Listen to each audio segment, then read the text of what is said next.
like to thank the organizers of today's event, Dina Katz and Morgan Geffner,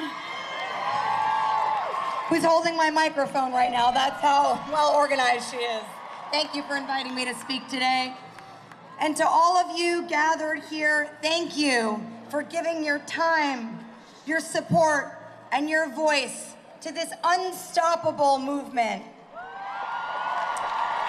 I am proud to be representing Time's Up, an organization made up of some of the bravest, most determined, most inspiring women that I have ever had the great privilege of sharing with and learning from.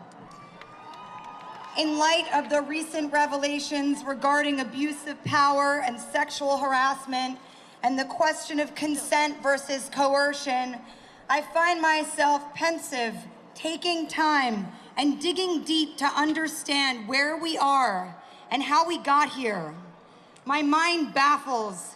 How could a person publicly stand by an organization that helps to provide support for victims of sexual assault while privately preying on people who have no power? I want my pin back, by the way. How is it okay for someone in a position of power to use that power to take advantage of someone in a lesser position? Just because you can, does that ever make it okay?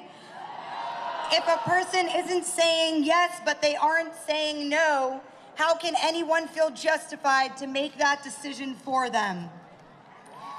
As I pondered on, I began to notice in myself a kind of revelation too. I started to feel something bubble up inside me, a kind of rage. The revelation that this rage wasn't just for these women that were taken advantage of and ignored and unseen, but also on behalf of myself. As the rage settled in, it gave way to other feelings, sadness and unexpectedly guilt and grieving. And suddenly I was 19 again. And I started to remember all the men I'd known who'd taken advantage of the fact that I was a young woman who didn't yet have the tools to say no or to understand the value of my own self-worth.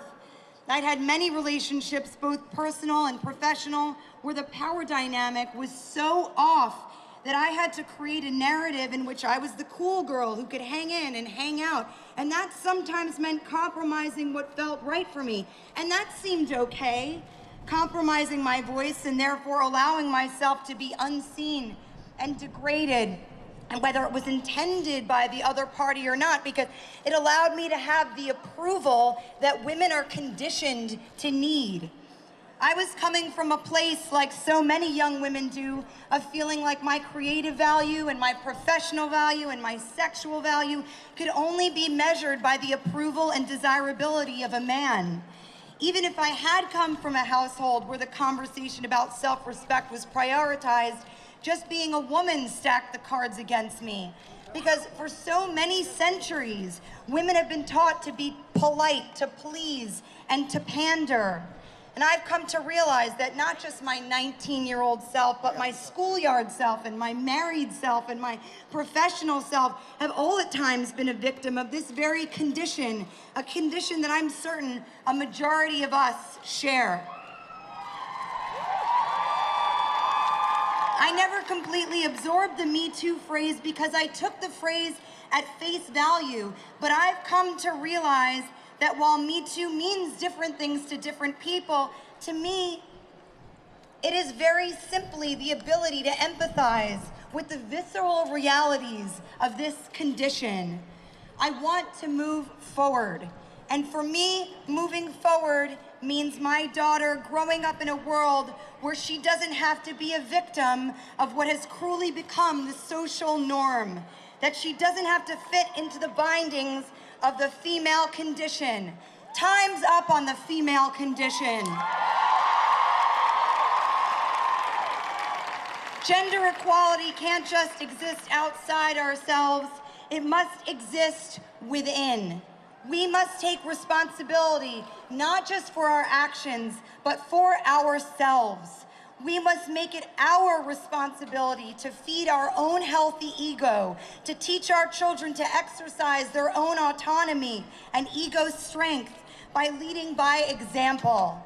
I have recently introduced a new phrase in my life that I would like to share with you. No more pandering. No more feeling guilty about hurting people's feelings when something doesn't feel right for me. I have made a promise to myself to be responsible for myself, that in order to trust my instincts, I must first respect them. I am finally on a path of forgiveness, not for the people who took advantage of my conditioning to pander, but forgiveness of myself. Forgiving the girl who felt used and heartbroken and confused and guilty and taken advantage of and weak.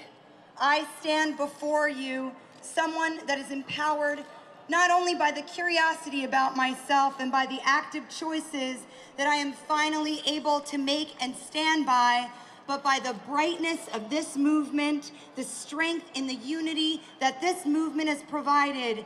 It gives me hope that we are moving towards a place where our sense of equality can truly come from within ourselves. Thank you.